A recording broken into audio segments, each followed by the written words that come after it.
नमस्कार साथियों, स्वागत है आपके अपने YouTube चैनल एकांश एकेडमी ऑनलाइन प्लेटफॉर्म पर। हमने अपने पिछले वीडियो में पिछली क्लास में आपको संविधान निर्माण की क्लास कंप्लीट कर दी और उस क्लास में हमने वादा किया था कि जैसे ही क्लास कंप्लीट होगी आपको इस चैप्टर के सभी महत्वपूर्ण प्रश्न लेकर आऊँगा। तो आज की क्लास में संविधान निर्माण के महत्वपूर्ण प्रश्न लेकर आया हूँ। आइए इन प्रश्नों को देखते हैं, समझते हैं और आशा करता हूं जिन प्रश्नों को आप नहीं समझ पाएंगे वो कमेंट के माध्यम से आप पूछेंगे। आइए शुरू करते हैं। पहला प्रश्न, भैया पहला प्रश्न जो है यहां पर ध्यान दीजिएगा। पहला प्रश्न है, संविधान सभा में सदस्यों का चुनाव कैसे हुआ था? जो हमारे संविधान सभा थी उसके सदस्यों का चुनाव कैसे हुआ था? ठीक है भैया। तो पहला है भाई सीधे जनता द्वारा, दूसरा है भारतीय राष्ट्रीय कांग्रेस के नामांकन द्वारा, तीसरा है भारतीय राज्यों के शासकों से नामांकन द्वारा और चौथा है प्रांतीय विधानसभा के सदस्यों द्वारा। हमें पता है कि आप लोग यहां जा रहे हैं और बिल्कुल सही जा रहे हैं भैया, क्योंकि जो संविधान सभा का चुनाव हुआ था वो अप्रत्यक्ष रूप से हुआ था और अप्रत्यक्ष मतलब जनता ने वोट नहीं किया है। भाई जिस चुनाव में जनता वोट करे वो चुनाव प्रत्यक्ष है, तो यानी ये वाला ऑप्शन कट गया।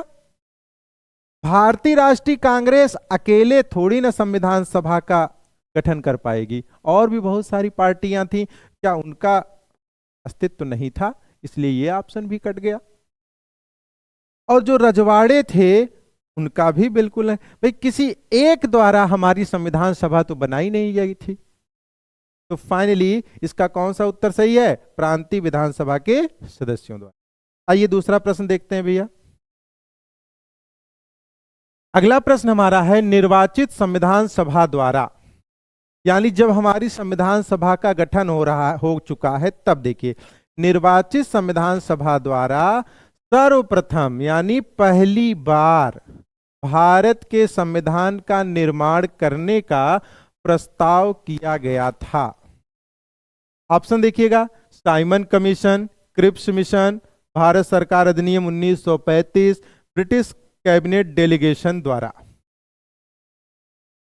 तो पहली बार किसने कहा कि संविधान सभा हमें स्वीकार है? इन चारों में से किसने कहा कि हमें संविधान सभा स्वीकार है, संविधान बनाने वाली संस्था में स्वीकार है? यही इसका सरलतम रूप है प्रश्न का। साइमन कमीशन, जैसा कि आप सभी जानते हैं कि भैया 1927 8 नवंबर 1927 को गठित हुआ था। 3 फरवरी 1928 को बंबई में आया था। लाला लजपत राय ने साइमन गो बैक का नारा दिया था और 1927 में अंग्रेजों को भाई आजादी संविधान के बारे में ज्यादा इंटरेस्ट नहीं था। तो फाइनली ये ऑप्शन तो अपने आप कट हो गया। भारत सरकार अधिनियम 1935 में भी ब्रिटिश हुकूमत का ऐसा कोई विचार नहीं था जिसमें हमारे लिए संविधान बनाने की बात कही गई हो। अब जो संविधान निर्माण की क्लास है उस वीडियो में जाइएगा, देखिएगा। हमने आपको बताया था कि संविधान को स्वीकार पहली बार 8 अगस्त 1940 को लिथगो ने किया था, लेकिन संविधान को स्वीकार किया था बेटा। अभी संविधान सभा मैंने नहीं बोला है, लेकिन जब पूछे संविधान सभा को स्वीकार करने वाला पहला अंग्रेज कौन था, तो स्टैफोर्ड क्रिप्स, यानी यहां उत्तर सी सही है। क्रिप्स ने पहली बार स्वीकार किया था, लेकिन क्रिप्स ने संविधान सभा बनवाया नहीं। संविधान सभा बनाने का कार्य कैबिनेट मिशन द्वारा हुआ है। लेकिन देखिएगा इस प्रश्न में बेटा एक शब्द लगाया है सर्वप्रथम, कैसे कैसे घुमा रहा है गोला गोला। ठीक है भैया, तो सर्वप्रथम शब्द होने की वजह से उत्तर सी है। अगर यही सर्वप्रथम ना होता तो ये दोनों उत्तर सही हो जाते और क्वेश्चन गलत हो जाता। ठीक है, आगे चलिए। कैबिनेट मिशन योजना के अंतर्गत संविधान निर्मात्री परिषद में प्रत्येक प्रांत को क्या कर रहा है, कैबिनेट मिशन योजना के अंतर्गत संविधान निर्मात्री परिषद में प्रत्येक प्रांत को आवंटित सदस्य संख्या निर्धारित करने के लिए एक प्रतिनिधि कितनी जनसंख्या के अनुपात में था, आपको बताया गया है। वीडियो में देखना भैया, सीधा सीधा बताया गया है 10 लाख। 10 लाख की जनसंख्या पर हमारी संविधान सभा की एक सीट बनाई गई और इस प्रकार से जब एक एक सीट बनाना शुरू किए तो कुल सीटों की संख्या 389 हो गई थी, जिसमें से 292 ब्रिटिश प्रांत से, 4 कमिश्नरी क्षेत्र से और 93 देसी रियासत से। चल भैया आगे चलें, अगले प्रश्न पर आ जाइए भैया।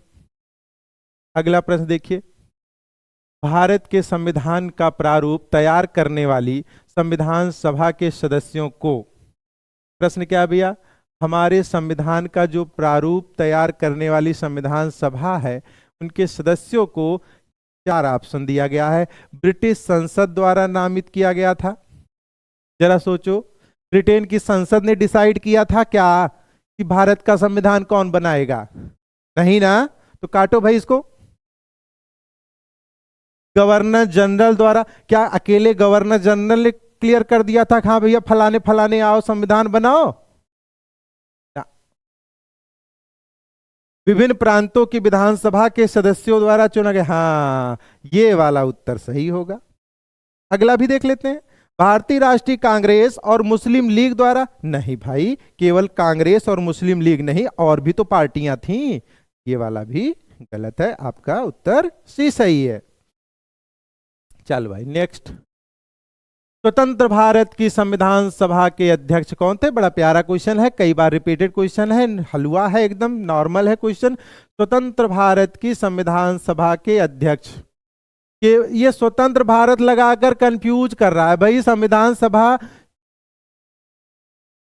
जैसा कि आप जानते ही होंगे, संविधान सभा का गठन कब हुआ था? 9 दिसंबर 1946 को हुआ था। डॉक्टर सच्चिदानंद सिन्हा को अस्थाई अध्यक्ष बनाया गया था और 11 दिसंबर को डॉक्टर राजेंद्र प्रसाद को अस्थाई अध्यक्ष बनाया गया। और जब उन्हें बनाया गया तो वो लगातार अध्यक्ष के पद पर बने रहे, यानी उत्तर डॉक्टर राजेंद्र प्रसाद सही है भाई। उस प्रश्न में ना स्वतंत्र भारत लिखकर केवल गुमराह करने का प्रयास किया। 1946 में निर्मित अंतरिम सरकार में कार्यपालक परिषद के उपसभापति थे। देखिए भैया, ये थोड़ा सा हिस्टोरिकल प्रश्न है, मैं थोड़ा सा इस प्रश्न को आपको एक्सप्लेन कर दे रहा हूं। तब जैसा कि आप सभी जानते हैं कि कैबिनेट मिशन कब आया था? कैबिनेट मिशन कब आया था? मार्च 1946 में आया था। कैबिनेट मिशन में जो 3 सदस्य थे उन तीनों का नाम बताया जा चुका है। Pethick Lawrence, Alexander Stafford Cripps. Pethick Lawrence अध्यक्ष था और इस कैबिनेट मिशन ने कहा कि भाई भारत को आजाद करने से पहले हम एक अंतरिम सरकार बनाएंगे और संविधान सभा का गठन भी करेंगे। हमारा काम जरूर है आजादी, लेकिन आजादी से पहले ये काम बहुत जरूरी है, एक अंतरिम सरकार बनाई जाएगी और संविधान सभा का गठन किया जाएगा। ये उसी अंतरिम सरकार को कैबिनेट मिशन के कहने पर बेटा 2 सितंबर 1946 को 2 सितंबर 1946 को अंतरिम सरकार का गठन किया गया था। अब शायद आपको कंफ्यूजन हो रहा हो, अंतरिम सरकार किसे कहते हैं? भैया ट्रेनिंग गवर्नमेंट समझ लो। अंग्रेजों का कहना है कि हम एक गवर्नमेंट बनाएंगे, उसमें ट्रेनिंग देंगे, आपको सिखाएंगे कि सत्ता कैसे चलाई जाती है, ताकि हमारे जाने के बाद आपको कोई दिक्कत ना हो। और उस अंतरिम सरकार में पूछ रहा है उपसभापति कौन था? तो भैया उत्तर रहेगा पंडित जवाहरलाल नेहरू। अगर पूछे सभापति कौन था तब जरा कमेंट करके बताना तो।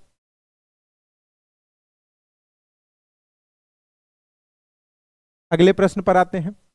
संविधान सभा के चुने हुए अस्थाई अध्यक्ष कौन थे? संविधान सभा के चुने हुए, एकदम वही प्रश्न है, रिपीटेड हो गया है भाई। डॉक्टर राजेंद्र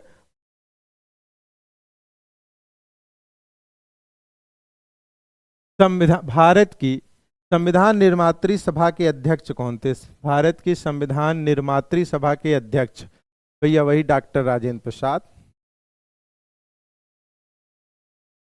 भारत के लिए संविधान की रचना हेतु संविधान सभा का विचार निम्न में से सर्वप्रथम किसने प्रस्तुत किया था? प्रश्न क्या है? हमारे लिए संविधान सभा, बस इतना पकड़ो बेटा, संविधान सभा का विचार हमारे लिए सर्वप्रथम किसने प्रस्तुत किया था? मुस्लिम लीग द्वारा, सर्वदलीय सम्मेलन द्वारा, कांग्रेस पार्टी द्वारा, स्वराज्य पार्टी द्वारा? यहां स्वराज्य पार्टी उत्तर सही है। अगर पूछा होता कि पहली बार विचार निम्नलिखित में किस व्यक्ति ने दिया तब, तो यहीं पर M.N. राय, मानवेंद्र नाथ राय। ठीक, अगर प्रश्न इसी प्रश्न को पूछ लेता कि भारत में संविधान सभा की रचना है, संविधान सभा का विचार कांग्रेस पार्टी द्वारा कब दिया गया था? भाई भारतीय राष्ट्रीय कांग्रेस ने कब कहा था कि हमें संविधान सभा चाहिए? कांग्रेस पार्टी द्वारा 1935 में। अगर यहीं पर प्रश्न कहता कि पंडित जवाहरलाल नेहरू ने संविधान सभा का पूर्ण विचार कब दिया, तो भैया नेहरू ने, अगर नेहरू का पर्सनली नेहरू को लगाकर पूछता तो 1938 में पंडित जवाहरलाल नेहरू ने कहा था कि हमारी संविधान सभा कैसे बनेगी? वयस्क मताधिकार द्वारा। पंडित जवाहरलाल नेहरू ने कहा था हमारी संविधान सभा वयस्क मताधिकार द्वारा बनाई जानी चाहिए, हालांकि अंग्रेजों ने स्वीकार नहीं किया। अब इस प्रश्न के हिसाब से उत्तर यह सही है, लेकिन इस प्रश्न को घुमा करके पूछेगा, व्यक्ति पूछेगा तो M.N. राय।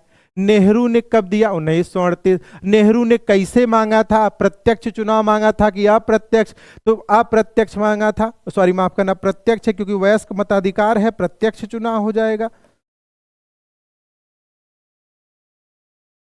ठीक भैया, चलिए अगले प्रश्न पर। भैया अगला प्रश्न ये है, निम्नलिखित में से कौन कौन से कथन संविधान सभा के विषय में नहीं है?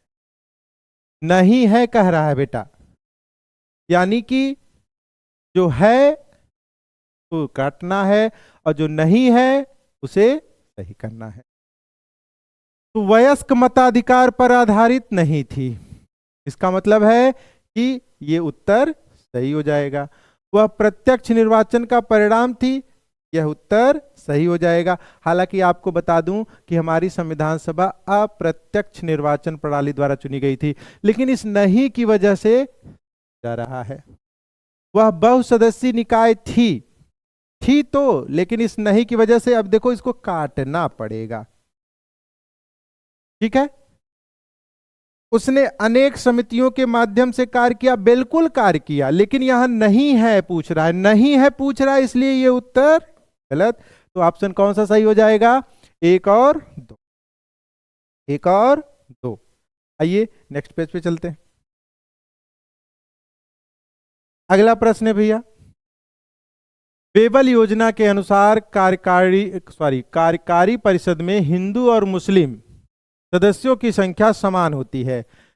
कह रहा है बेबल योजना के अनुसार। बेबल योजना कब आई थी भाई?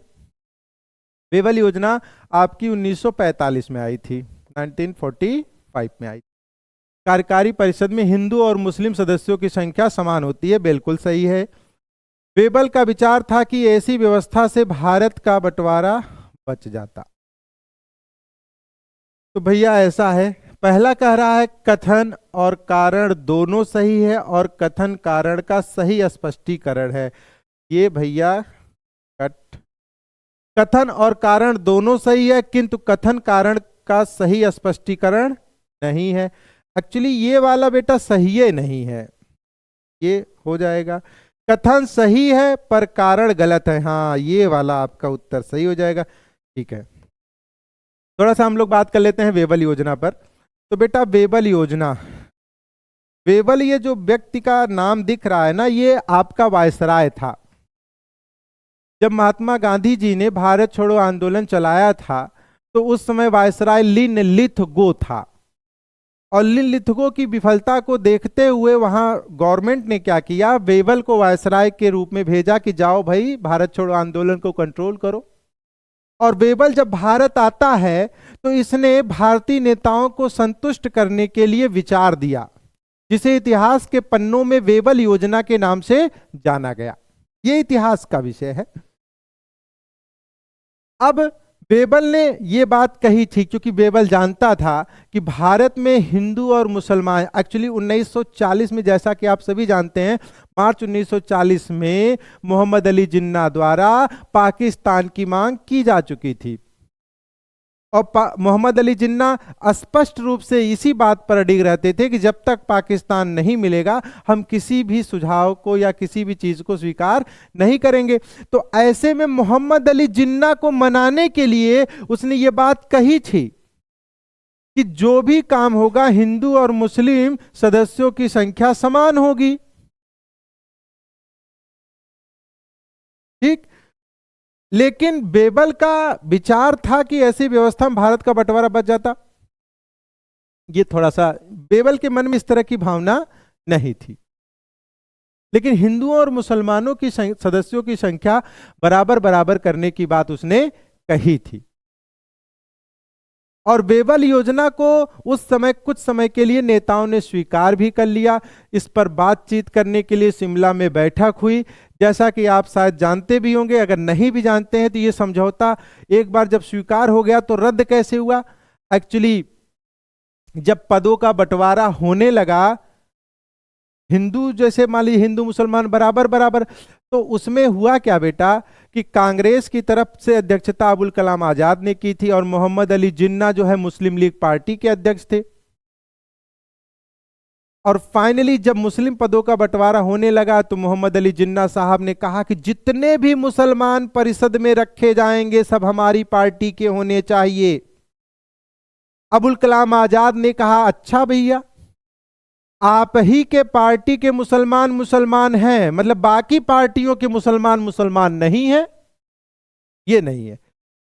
मुसलमान सभी पार्टियों से लिए जाने चाहिए। और इसी बात को लेकर जिन्ना और अबुल कलाम आजाद में विवाद हुआ। विवाद इतना ज्यादा बढ़ गया कि धीरे धीरे जो है तनाव बढ़ने लगा। अंत में वेबल कुर्सी छोड़कर चला गया और समझौता हो गया शिमला में फेल। क्वेश्चन है,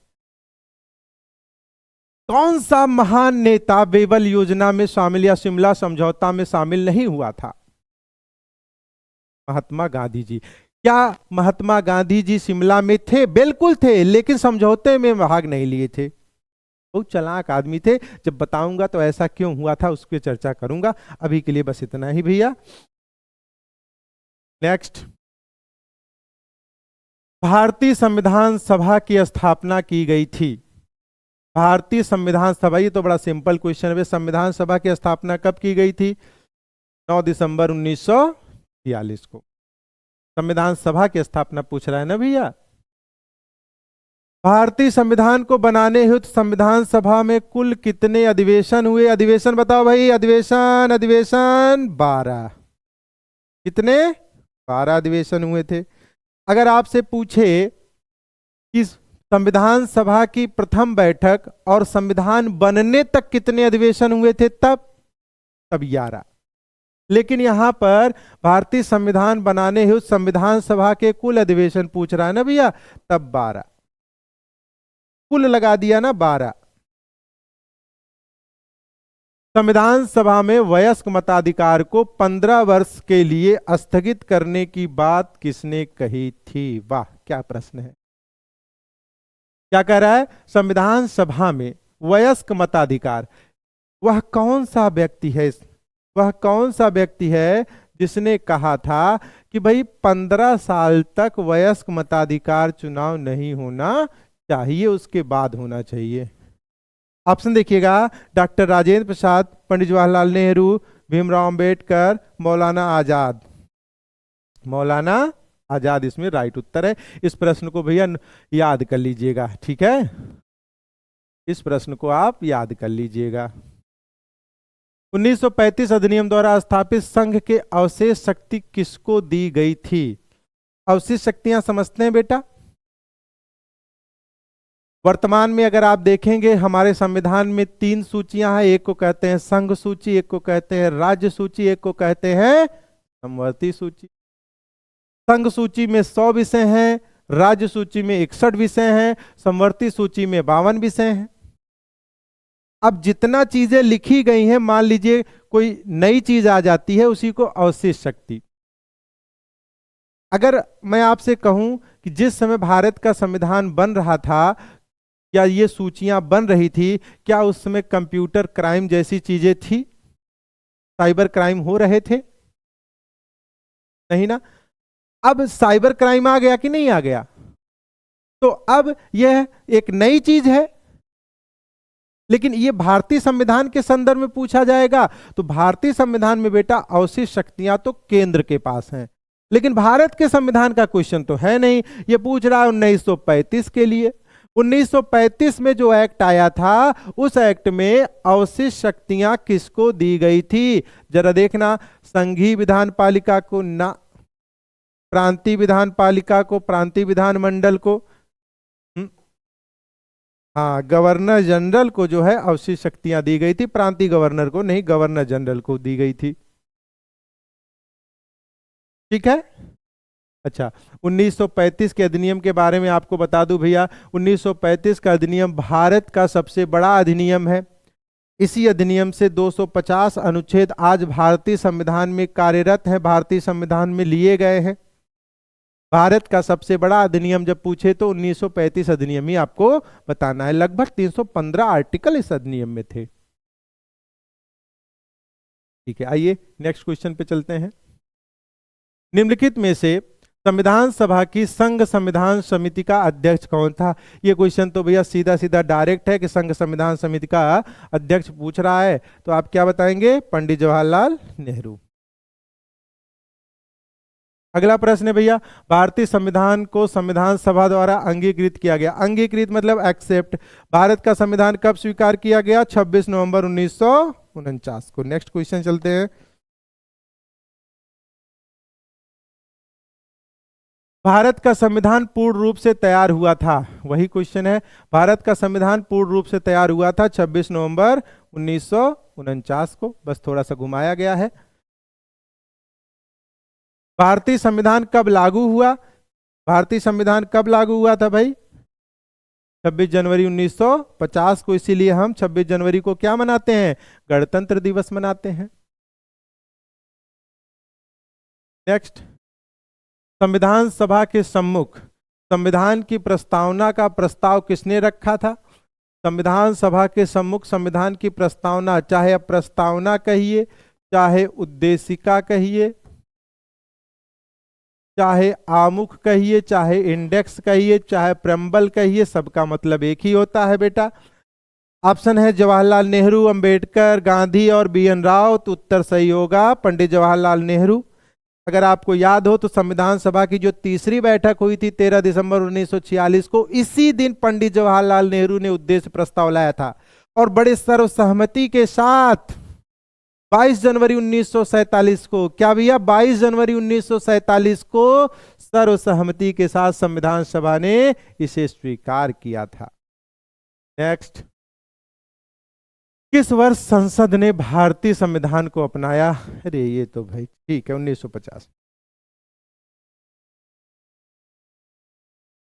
नेक्स्ट भैया, 1946 के चुनाव के पश्चात, 1946 के चुनाव के पश्चात मुस्लिम लीग ने किस प्रांत में अपनी सरकार बनाई थी? बंगाल। हाँ भैया, पहला ही ऑप्शन है बंगाल। 1946 के बाद मुस्लिम लीग ने कहां पे सरकार बनाई थी? बंगाल में बनाई। निम्नलिखित में से किसने सुझाव दिया था कि भारत की स्वतंत्रता के बाद भारतीय राष्ट्रीय कांग्रेस को एक राजनैतिक दल के रूप में भंग कर दिया जाना चाहिए? भारतीय राष्ट्रीय कांग्रेस को समाप्त कर दिया जाना चाहिए। यह सुझाव किसने दिया था? राजगोपालचारी, जयप्रकाश नारायण, आचार्य कृपलानी, महात्मा गांधी? उत्तर है भैया महात्मा गांधी जी ने कहा था। स्वयं के लिए भी कहा था, आजादी के बाद संन्यास ले लूंगा। और भारतीय राष्ट्रीय कांग्रेस के भी संदर्भ में यह विचार कि भाई राष्ट्रीय कांग्रेस नहीं होनी चाहिए। अगर मैं आप कांग्रेस के बारे में बताऊं तो जैसा कि आप लोग शायद जानते होंगे, भारतीय राष्ट्रीय कांग्रेस की स्थापना कहां हुई थी? भारतीय राष्ट्रीय कांग्रेस की स्थापना बंबई के ग्वालियर टैंक मैदान में हुई थी 28 दिसंबर 1885 को। बंबई के ग्वालियर टैंक मैदान में हुई थी। एक बड़ा प्यारा सा प्रश्न पूछता है कि भारतीय राष्ट्रीय कांग्रेस में कांग्रेस जो शब्द है या कांग्रेस, इसका नाम किसने रखा था? दादा भाई नौरोजी ने भारतीय राष्ट्रीय कांग्रेस का नाम भारतीय राष्ट्रीय कांग्रेस रखा था। उससे पहले इसका नाम भारतीय राष्ट्रीय संघ था। इस संघवा शब्दवा काट के कांग्रेस शब्द किसने लाया? दादा भाई नौरोजी ने लाया था। कांग्रेस जो शब्द है यह हिंदी शब्द नहीं है, यह अमेरिका का शब्द है। अमेरिका में इसका अर्थ होता है लोगों का समूह।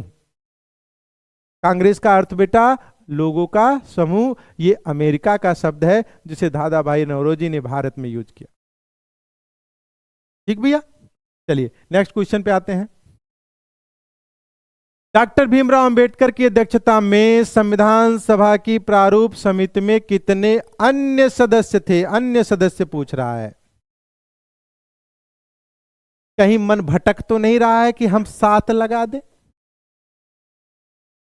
क्योंकि संविधान सभा की प्रारूप समिति में सदस्यों की संख्या तो 7 ही बताई गई है। लेकिन जरा प्रश्न पर ध्यान देना बेटा, डॉक्टर भीमराव अंबेडकर की अध्यक्षता में संविधान सभा की प्रारूप समिति में कितने अन्य, अन्य शब्द है, अन्य सदस्य पूछ रहा है। अन्य का तात्पर्य अंबेडकर को छोड़ के पूछ रहा है, इसलिए उत्तर 6 सही होगा।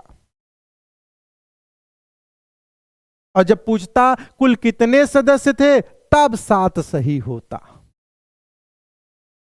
ठीक भैया, चलिए अगले प्रश्न पर चलते हैं। हाँ भैया, निम्नलिखित कथनों पर विचार कीजिए। आइए पढ़ते हैं कथन क्या क्या है। भारत की संविधान सभा ने राष्ट्रीय ध्वज का प्रारूप 22 जुलाई 1947 को अपनाया। बिल्कुल सही बात। हमारा राष्ट्रीय ध्वज कब अपनाया गया था? संविधान सभा ने भारतीय राष्ट्रीय ध्वज को कब अपनाया था? 22 जुलाई 1947। बिल्कुल सही बात है। राष्ट्रीय ध्वज के बीच चक्र में, अरे बाप रे, ये तो गलत है। 21 नहीं बल्कि 24 होना चाहिए था। राष्ट्रीय ध्वज की चौड़ाई लंबाई का अनुपात, ये भी गलत है। ठीक, लंबाई चौड़ाई का अनुपात कितना होना चाहिए? 2 अनुपाते। उपयुक्त कथनों में से कौन सा सही है? अच्छा, ये पूछ रहा है कौन सा सही है, तो भैया कौन सा सही है? मात्र 1 सही है। मात्र 1 सही है, तो यहां उत्तर 1 सही होगा। ठीक है, चलिए नेक्स्ट कथन है। भारत का संविधान देश की आवश्यकताओं की पूर्ति करता है।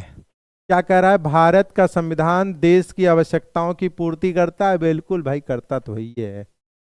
इसको एक गृहीत संविधान कहा जाता है। उपयुक्त में से निम्न, उपयुक्त के संदर्भ में निम्न में कौन सा एक सत्य है?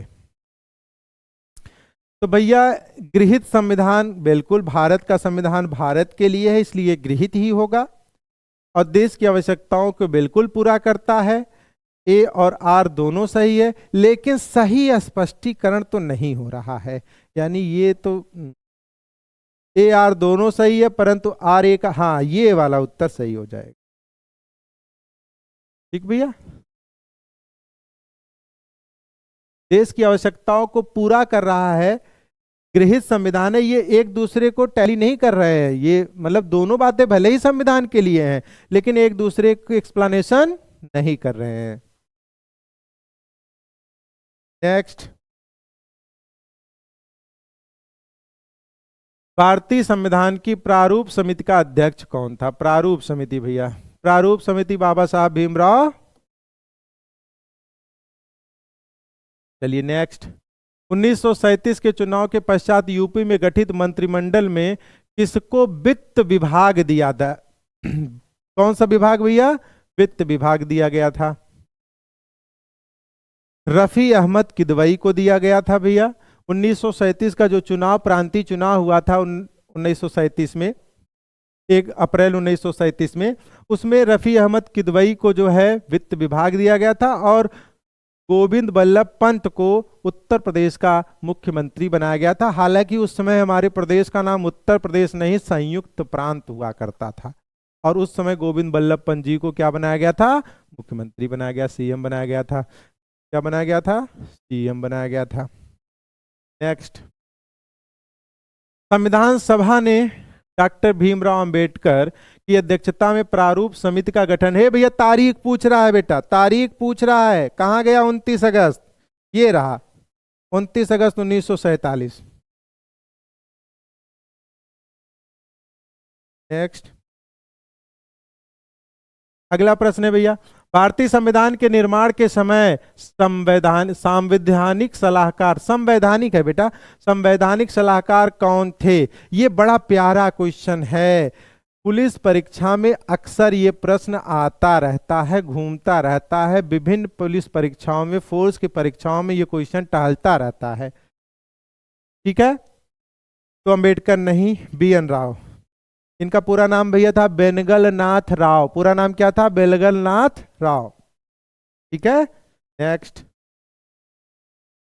संविधान सभा की प्रांतीय संविधान समिति का अध्यक्ष, प्रांतीय संविधान समिति का अध्यक्ष। ठीक है, तो भैया इसके लिए आप पीछे का मैंने आपको एक PDF दिया था, स्क्रीनशॉट लेने के लिए बोला था, पिछली क्लास में आप देख सकते हैं, उसमें आपको ये उत्तर मिलेगा। प्रांतीय संविधान समिति का अध्यक्ष कौन था? पंडित जवाहरलाल, माफ करना, प्रांतीय संविधान है ना, डॉक्टर राजेंद्र प्रसाद, नहीं, एक मिनट, सरदार वल्लभ भाई पटेल, हाँ ये रहा, माफ करना, सरदार वल्लभ भाई पटेल ढूंढ रहे थे, दिख ही नहीं रहा था, सरदार वल्लभ भाई पटेल। प्रांतीय संविधान समिति का अध्यक्ष कौन था? सरदार वल्लभ भाई पटेल। डॉक्टर भीमराव अंबेडकर का जन्म और मृत्यु पूछ रहा है भैया। डॉक्टर भीमराव अंबेडकर, बाबा साहब भीमराव अंबेडकर का जन्म और मृत्यु ना, पहला ऑप्शन गलत है, दूसरा ऑप्शन भैया सही है। अंबेडकर साहब का जन्म 14 अप्रैल 1891 और मृत्यु 6 दिसंबर 1956। कहां पर? दिल्ली में। और जन्म पूछे तो क्या बताएंगे? MP, मध्य प्रदेश, MP है भैया।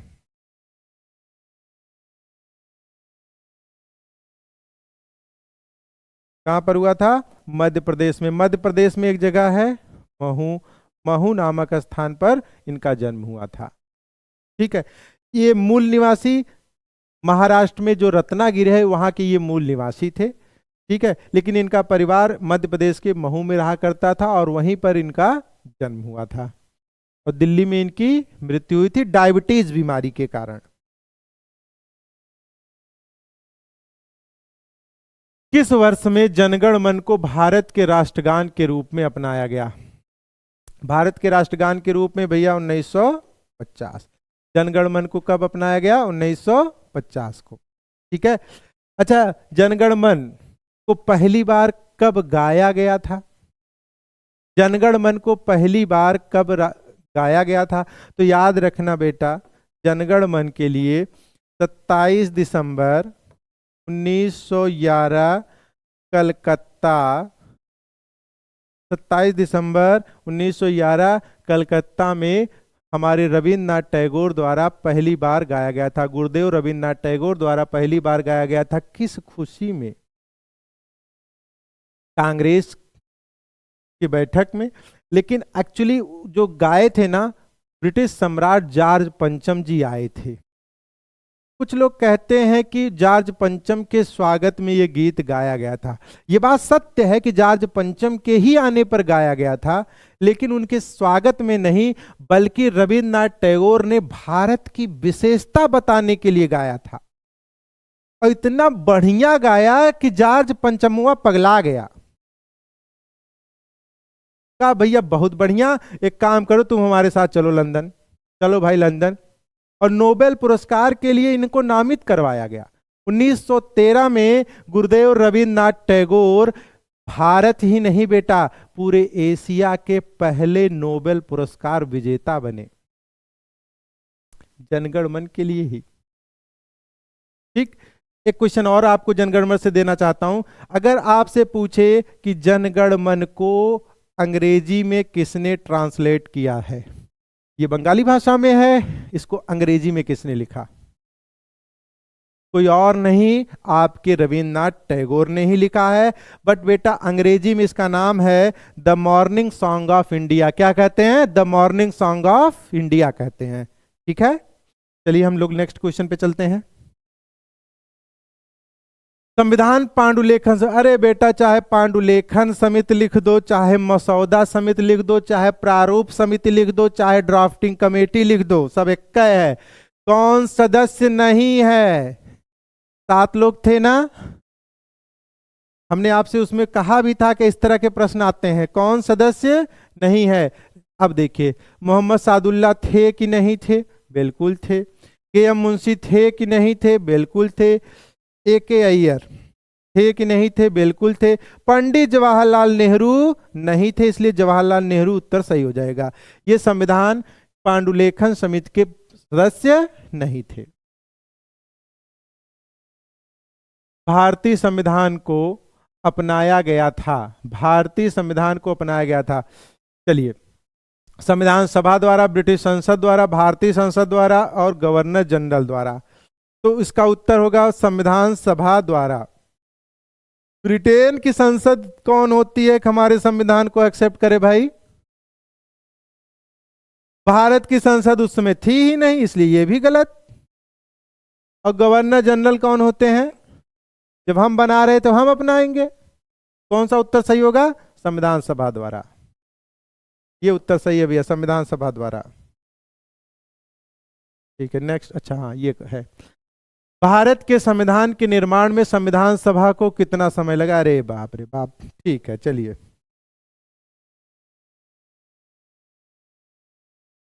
नेक्स्ट। भारत शासन द्वारा राजकीय चिन्ह कब से अंगीकृत किया गया? भारत शासन द्वारा राजकीय चिन्ह, हो प्रश्न भैया थोड़ा सा यहाँ पे गलत हो गया है। यहाँ पे देखिए, ये नाम नहीं होना चाहिए, बल्कि यहाँ पे डेट होना चाहिए। ठीक है, हमारा राजकीय चिन्ह क्या है बेटा? अशोक स्तंभ है। ठीक, और अशोक स्तंभ को राजकीय चिन्ह के रूप में कब एक्सेप्ट किया गया? चलो मैं यहां लिख दे रहा हूं, 26 जनवरी 1950।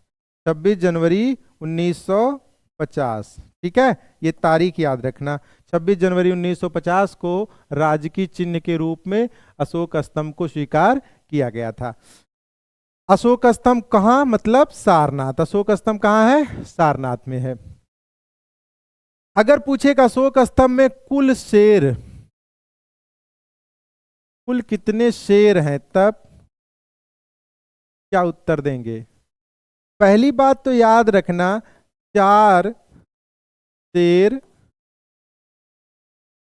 एक दूसरे को पीठ दिखा रहे हैं, पीठ दिखा रहे।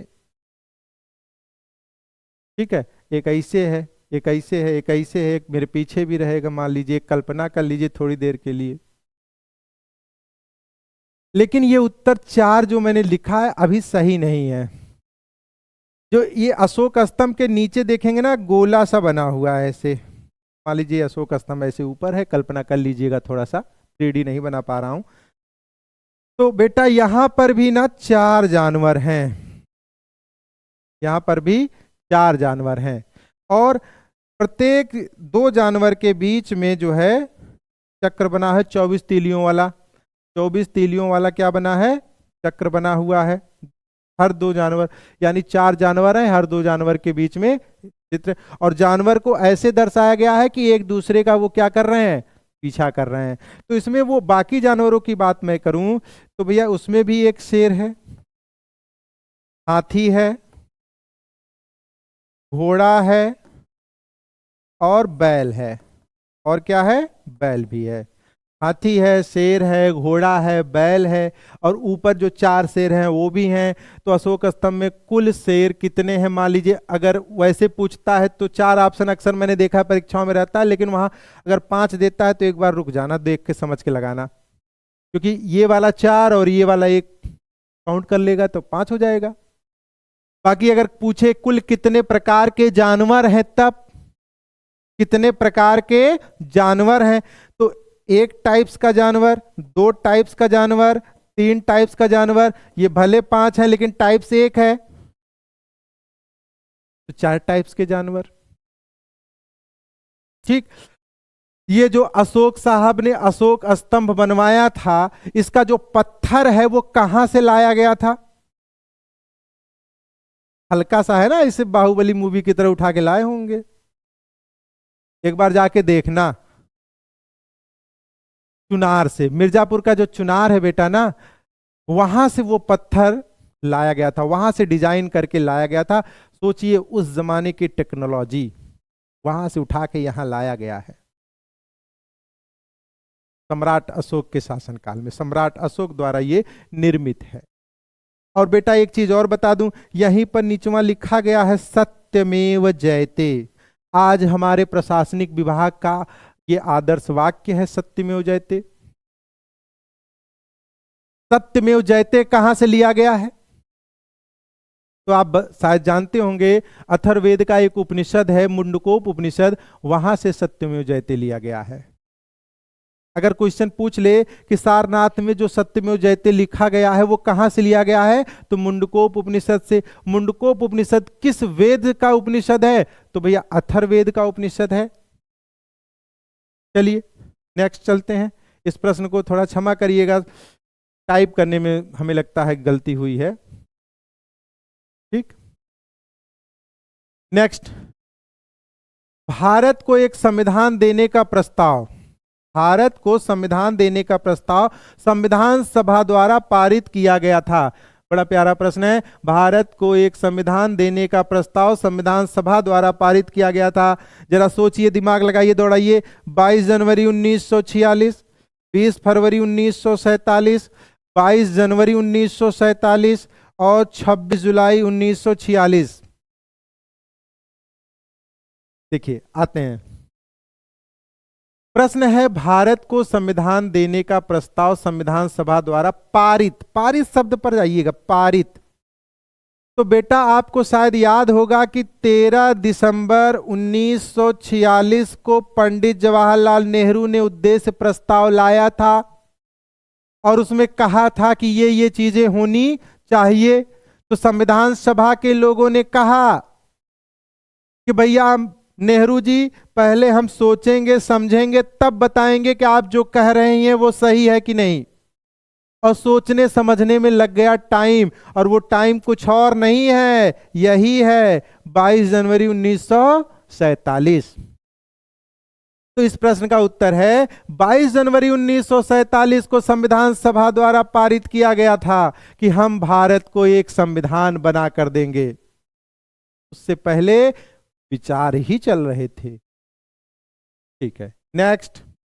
बेटा जहां न समझ में आए, जो प्रश्न आपको न समझ में आए कमेंट करके पूछना कि सर इस प्रश्न को एक बार फिर बताइएगा। मैं एक अलग वीडियो बनाकर बता दूंगा 4-5 मिनट का। नेक्स्ट। भारत की स्वतंत्रता के समय इंग्लैंड में किस पार्टी की सरकार थी? अरे भाई रे भाई, बताया था ना, इंग्लैंड में कुल कितनी पार्टियां होती हैं? इंग्लैंड में 3 पार्टी होती है। एक का नाम लिबरल पार्टी, एक का नाम conservative party.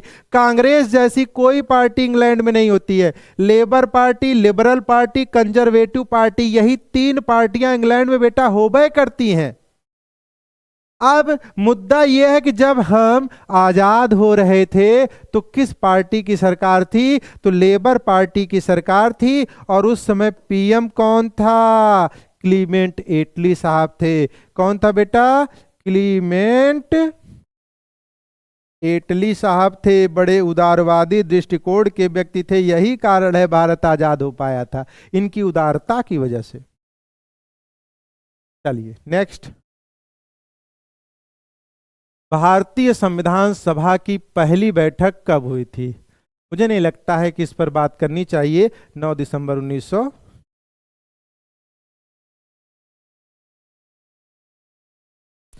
B are Ambedkar का संविधान सभा में निर्वाचन। हाँ बेटा, ये क्वेश्चन महा महा महा most IMP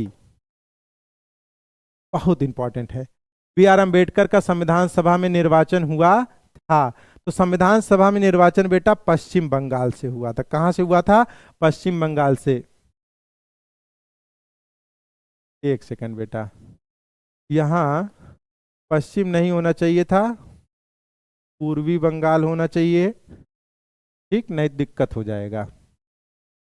B are Ambedkar का संविधान सभा में निर्वाचन कहां से हुआ था? पूर्वी बंगाल से हुआ था। ठीक है।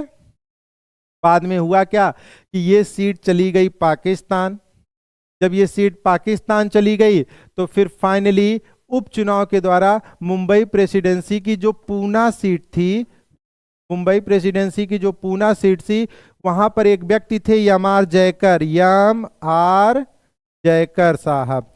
यम आर जयकर को हटाया गया और यहां पर उपचुनाव कराया गया। फिर अंबेडकर साहब जी चुनाव लड़े और जीत गए और यही सीट से फिर फाइनली भारतीय संविधान का निर्माण किए हैं। अगर ये प्रश्न होता बाबा साहब भीमराव अंबेडकर भारतीय संविधान का निर्माण किस सीट से किए, संविधान का निर्माण किस सीट से किए हैं, तब पूना।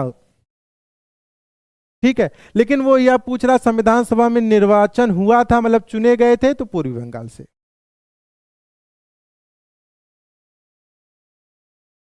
ठीक, नेक्स्ट आते हैं। भारत की संविधान सभा ने राष्ट्रीय ध्वज को सर्वप्रथम कब स्वीकार किया? अभी अभी हम लोग बात कर रहे थे इस प्रश्न पर। 22 जुलाई 1947। थोड़ा पीछे जाएंगे तो मिलेगा ये क्वेश्चन। 22 जुलाई 1947 को राष्ट्रीय ध्वज को स्वीकार कर लिया गया था संविधान सभा द्वारा कि यही हमारा तिरंगा होगा। अगर हम बात तिरंगे के बारे में करें तो हमारे तिरंगे की डिजाइन किसने तैयार की थी? पिंगली वेंकैया ने।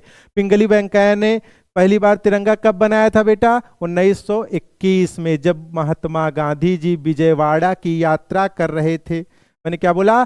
जब महात्मा गांधी जी विजयवाड़ा की यात्रा असहयोग आंदोलन में कर रहे थे, उसी समय गांधी जी की मुलाकात पिंगली वेंकैया से होती है और वेंकैया साहब ने गांधी जी को झंडा दिया। उस झंडे में सफेद पट्टी नहीं थी। गांधी जी ने कहा कि भैया सब कुछ सही है, बस सफेद पट्टी और जोड़ दीजिए। तो वेंकैया साहब ने सफेद पट्टी जोड़ दिया और फाइनली वो एक लंबे समय तक वह झंडा चलता रहा। उस झंडे में बेटा अशोक चक्र नहीं था, उस झंडे में चरखा था। हालांकि आज ये जो 22 जुलाई 1947 को तिरंगा स्वीकार किया गया, वही गांधी जी का चरखवा हटा दिया गया, अशोक चक्र लगा दिया गया, वैसी को अपना लिया गया। और झंडा समिति के अध्यक्ष थे डॉक्टर राजेंद्र। अगर प्रश्न आपसे ये पूछता है कि भारत में पहली बार तिरंगा किसने फहराया था, भारत में झंडा किसने फहराया था, तो याद रखना 1906 कलकत्ता दादा भाई नौरोजी। भारत का झंडा पहली बार विदेशों में किसने फहराया था? इस प्रश्न का उत्तर रहेगा 1907 मैडम भीकाजी कामा। कहां पर? जर्मनी। और पूछे जर्मनी में कहां, तो जर्मनी में एक जगह है स्टटगार्ड। तो मैडम भीकाजी कामा ने 1907 में जर्मनी के स्टटगार्ड में पहली बार विदेश की धरती पर भारतीय झंडे को फहराया था। एक क्वेश्चन और याद रखना, मैडम भीकाजी कामा को आज भारतीय क्रांतिकारियों की मां कहा जाता है। काहे? जो भी हमारे क्रांतिकारी भारत से बाहर जाते थे, उन्हें आर्थिक रूप से या किसी भी प्रकार से कोई समस्या होती थी तो वो मदद का काम करती थी, इसीलिए आज उन्हें हम क्रांतिकारियों की माँ कहते हैं, मैडम भीका जी कामा। ठीक है, झंडे से बहुत सारे प्रश्न हैं। एक दिन मैं आप लोगों को भारत के राष्ट्रीय प्रतीक की एक स्पेशल क्लास लूंगा, उसमें सारी, जैसे राष्ट्रीय ध्वज हो, राष्ट्रीय पक्षी हो, राष्ट्रीय पशु हो, वो सारे जो चीजें हैं वो सब एक क्लास में करवाऊंगा, तो और सारे डाउट्स के साथ आऊंगा लेके बकायदा। अभी हम ज़्यादा करने लगेंगे तो हमारी क्लास बहुत ज़्यादा बढ़ जाएगी, इसलिए अभी इस प्रश्न को यहीं पर होल्ड करते हैं। ये जो प्रश्न है उत्तर आपका ये ए सही है, 22 जुलाई 1947। संविधान सभा में उद्देश्य प्रस्ताव निम्न में से किस एक के द्वारा प्रस्तुत किया गया था? भैया उद्देश्य प्रस्ताव कौन लाया था? अभी थोड़ी देर पहले चर्चा हुई थी ना, पंडित जवाहरलाल नेहरू, 13 दिसंबर 1946। भारतीय संविधान को 26 नवंबर 1949 को किसके द्वारा अधिनियमित किया गया था? किसके द्वारा अधिनियमित किया गया था? संविधान सभा द्वारा? संविधान सभा द्वारा? भारत के गवर्नर जनरल द्वारा? नहीं। ब्रिटिश संसद कौन होती है? भारतीय संसद बनी थी। अच्छा, ये शायद पीछे प्रश्न था भैया। हाँ, नेक्स्ट, निम्नलिखित में कौन अगस्त 1946 में गठित प्रथम अंतरिम राष्ट्रीय सरकार का सदस्य नहीं था? तो भैया देखिए, राधा कृष्णन यहां लिखा है, राधा कृष्णन है ये, और यही उत्तर भी सही है। थोड़ा सा मैं इस पे बात करूंगा। कैबिनेट मिशन ने क्या कहा था भाई? कैबिनेट मिशन जब आया था तो उसने कहा था कि हम आपको एक अंतरिम सरकार बना कर देंगे। तो याद रखना बेटा, 2 सितंबर 1946 को, कब? 2 सितंबर 1946 को भारत में अंतरिम सरकार का गठन हुआ था। शुरू में 13 सदस्य थे, बाद में इसके सदस्य 15 हो गए। एक्चुअली कांग्रेस के 3 सदस्य हटा दिए गए, मुस्लिम लीग के 5 सदस्य जोड़ दिए गए, तो 10, 5, 15।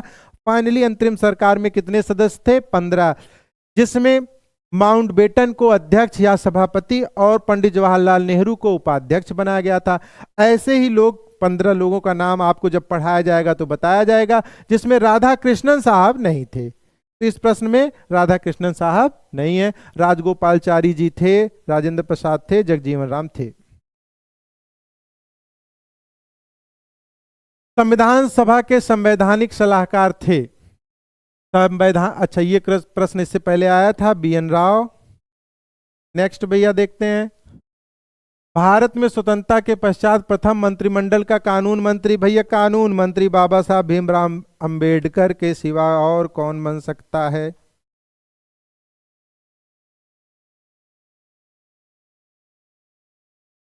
नेक्स्ट, निम्नलिखित में से कौन संविधान प्रारूप समिति के सदस्य थे? कौन प्रारूप समिति के सदस्य थे? तो देखिए, अल्लादी कृष्णा स्वामी अय्यर थे, सरदार वल्लभ भाई पटेल प्रारूप समिति में नहीं थे, पंडित जवाहरलाल नेहरू ये दोनों व्यक्ति तो नहीं थे, गोपाल स्वामी थे। 1 और 3, हाँ 1 और 3 ये सही है, ये गोपाल स्वामी थे। प्रारूप समिति की लिस्ट आपको दी गई है, आप एक बार देख लेना, पीछे वीडियो में आपको बताया गया। किसने कहा था संविधान सभा कांग्रेस थी और कांग्रेस पूरा भारत था? बड़ा प्यारा प्रश्न है, इस पर जरा मोस्ट IMP कर लेना, बहुत बार परीक्षाओं में भटकते भटकते मिल जाता है ये। ठीक, ये स्टेटमेंट किसका है? ऑस्टिन का है। किसका है भैया? ऑस्टिन साहब का है। नेक्स्ट, भारतीय इतिहास के संदर्भ में प्रांतों में संविधान सभा के सदस्य, भारतीय इतिहास के संदर्भ में प्रांतों से संविधान सभा के सदस्य, अच्छा ये कथन है, उसमें से बताना होगा कि कौन सा सही है। उन प्रांतों के लोगों द्वारा सीधे निर्वाचित हुए थे, प्रांतों से संविधान सभा के सदस्य। अगला है, भारतीय राष्ट्रीय कांग्रेस तथा मुस्लिम लीग द्वारा नामित हुए थे। नेक्स्ट है प्रांतीय विधानसभा द्वारा निर्वाचित हुए थे, सरकार द्वारा संवैधानिक मामलों में उनकी विशेषज्ञता के लिए चुने गए थे। तो भैया कोई विशेषज्ञता नहीं हुई थी, प्रांतीय विधानसभा के द्वारा ये इनका निर्वाचन हुआ था। हमारी संविधान सभा का निर्वाचन कैसे हुआ था? संविधान सभा के सदस्यों का निर्वाचन प्रांतीय विधानसभा के सदस्यों द्वारा हुआ था, कांग्रेस और मुस्लिम लीग नहीं। ठीक है, ये भी नहीं। नेक्स्ट, बहुत जल्द मैं खत्म करने वाला हूं, बस थोड़ा देर धैर्य बनाए रखिए। आपके लिए महत्वपूर्ण प्रश्न लाया हूं, बड़ी मेहनत से लाया हूं, जरूर इन प्रश्नों को देख लीजिए। एक बार आपको मैंने चैप्टर पढ़ा दिया है, अब प्रश्न करवा दे रहा हूं। हमेशा के लिए आपका एक चैप्टर का सारा डाउट क्लियर हो जाएगा, बस थोड़ा सा धैर्य बना के रखिए। एक बार जो है पूरा पढ़ डालिए, एक टॉपिक हमेशा के लिए क्लियर हो जाएगा। निम्नलिखित में से संविधान सभा के बारे में गलत कथन कौन सा है? ए भैया कौन गलत है यही देखना है आपको, जरा देखिए कौन कौन सा गलत है, तो पढ़िए मेरे साथ पढ़िएगा। इनसे बड़ी संख्या में समितियों की मदद से काम किया, उनमें से प्रारूप समिति सबसे महत्वपूर्ण थी।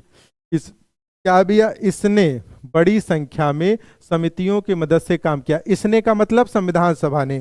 ठीक है, पहला सही है। नेक्स्ट,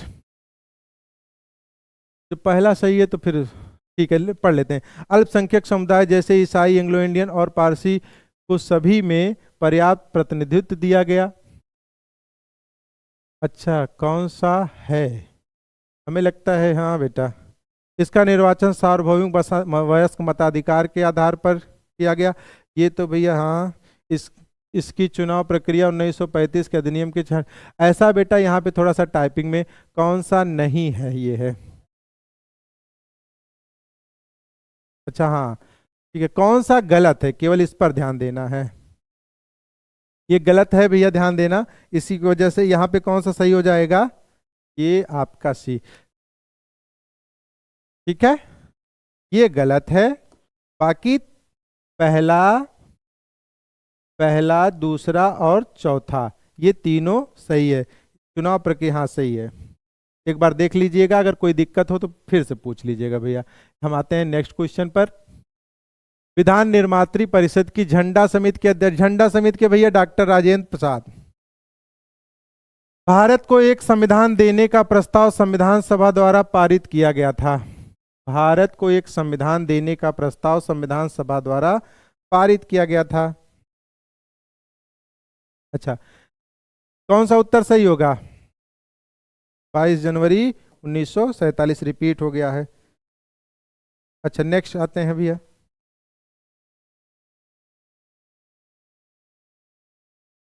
ये भी क्वेश्चन भैया रिपीटेड है, थोड़ा सा हमें लगता है गड़बड़ी हो गई है। इन सब प्रश्नों पर अभी हम लोग चर्चा कर लिए हैं, देख लेते हैं, अगर कोई नया प्रश्न होगा तो ठीक है, नहीं तो आगे चलते हैं। ठीक है, ये सारे प्रश्न जो मैं आपको नहीं बता रहा हूं ये रिपीटेड हैं, आप लोग चाहे देख लेंगे, अब पीछे उत्तर आपको मिला है।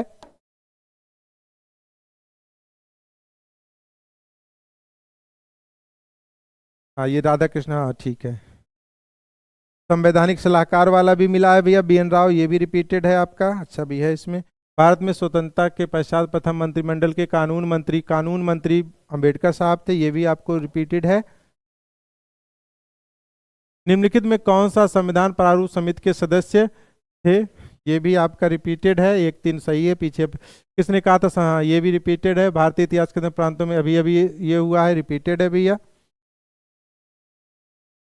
नेक्स्ट, निम्नलिखित में संविधान सभा के बारे में गलत कथन कौन सा है? ये भी अभी अभी रिपीटेड हुआ है। भारतीय संविधान सभा के में कुल कितनी महिला, हाँ ये क्वेश्चन देखिएगा, भारतीय संविधान सभा में कुल कितनी महिला सदस्य थी? महिला सदस्य थी, तो भैया महिला सदस्यों की संख्या 15। नेक्स्ट है, संविधान सभा में भारतीय संविधान का तृतीय वाचन कब प्रारंभ हुआ? तो देखा ना बेटा, तृतीय वाचन पूछ रहा है तो 14 नवंबर 1949 को। देखिए संविधान सभा में कुल वाचन पूछे, कुल वाचन तो कुल 3 वाचन हुए थे। वाला जो वाचन हुआ था वो आपका 4 नवंबर 1948 में प्रारंभ हुआ था और 9 नवंबर 1948 तक चला था। दूसरे वाचन की अगर हम बात करें तो ये आपका 15 अक्टूबर 1948 से स्टार्ट हुआ था और 17 माफ करना, ये 15 नवंबर है भैया।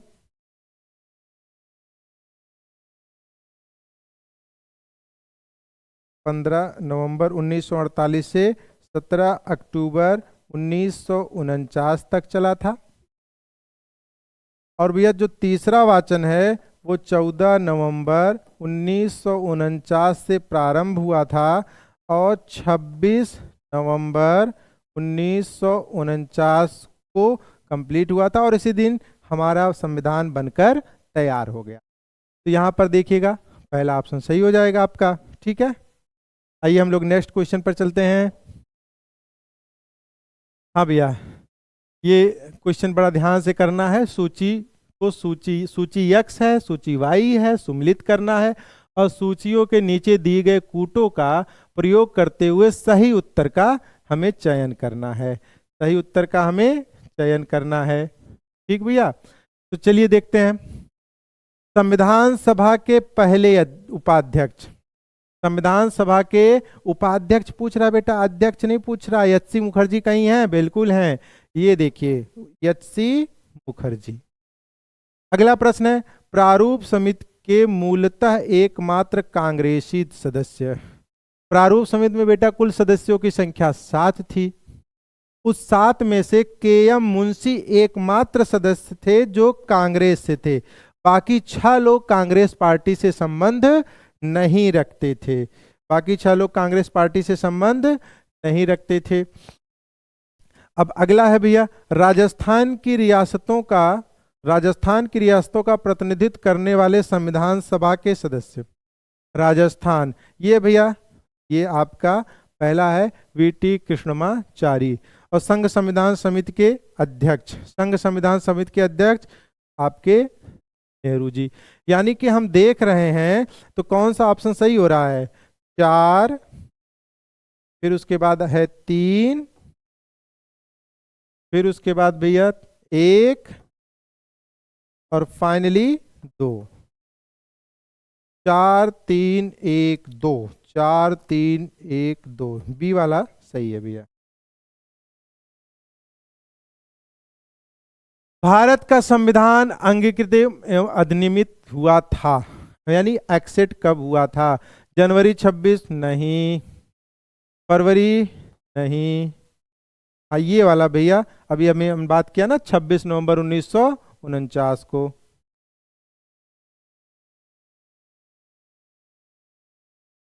नेक्स्ट, भारत का संघीय न्यायालय निम्न में से किस वर्ष में स्थापित किया गया? संघीय न्यायालय एक ऐसी न्यायालय जो संपूर्ण भारत के लिए हो। संघीय न्यायालय किसे कहते हैं? संपूर्ण भारत की न्यायालय को संघीय न्यायालय कहा जाता है। लेकिन लेकिन लेकिन अंतिम निर्णय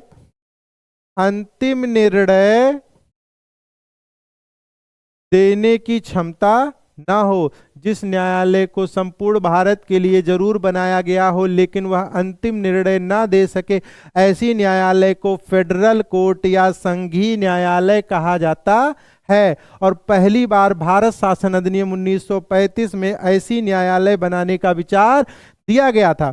35 में बेटा कहा गया था 1 अक्टूबर 1937 को दिल्ली में, 1 अक्टूबर 1937 को दिल्ली में बनकर तैयार कर दिया गया। और इस न्यायालय के पहले न्यायाधीश मॉरिस ग्वेयर साहब को बनाया गया था। हालांकि आजादी के बाद इसी संघीय न्यायालय को सुप्रीम कोर्ट का दर्जा दे दिया गया। एक्चुअली संघीय न्यायालय को अंतिम निर्णय देने का अधिकार नहीं था। फिर किसको था? तो याद रखना, एक न्यायालय थी प्रीवी काउंसिल। क्या नाम था? प्रीवी काउंसिल, तो जो इंग्लैंड में थी। और प्रीवी काउंसिल के अधिकार को इसमें ला करके समाहित कर दिया गया। तो भैया हम कह सकते हैं एफडी, माफ करना एफसी फेडरल कोर्ट है ना, हम कह सकते हैं भैया एफसी धन पीसी। फेडरल कोर्ट मतलब संघीय न्यायालय, पीसी मतलब privy council is equal to supreme court. ठीक है। और 1 अक्टूबर 1937 और फाइनली सुप्रीम कोर्ट जब बन गई तो इसके प्रथम न्यायाधीश हरिलाल कानिया साहब। नेक्स्ट। तो भैया आप लोगों का जो प्रश्न था संविधान निर्माण का, वो प्रश्न होता है अब समाप्त। अब तक के लिए आप लोगों ने जो साथ दिया है उसके लिए आप सभी को बहुत बहुत धन्यवाद। आशा करते हैं जो भी प्रश्न आप लोगों को दिए गए हैं ये सारे प्रश्न आप लोगों को अच्छे लगे हों।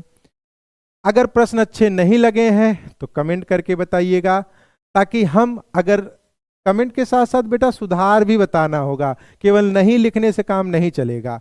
आप जो भी बताएंगे, अगर हमें आपका सुधार अच्छा लगा, सुझाव अच्छा लगा, तो उसे हम लोग जो है अप्लाई जरूर करेंगे। मिलते हैं बेटा नेक्स्ट वीडियो में। जाने से पहले एक बात मैं जरूर कहना चाहूंगा कि इसके बाद आपकी जो अगली क्लास होगी उसका नाम होगा प्रस्तावना। भारतीय संविधान का पहला पन्ना आपको अब नेक्स्ट क्लास से पढ़ाया जाएगा। तब तक के लिए जय हिंद, जय भारत, जय संविधान, धन्यवाद।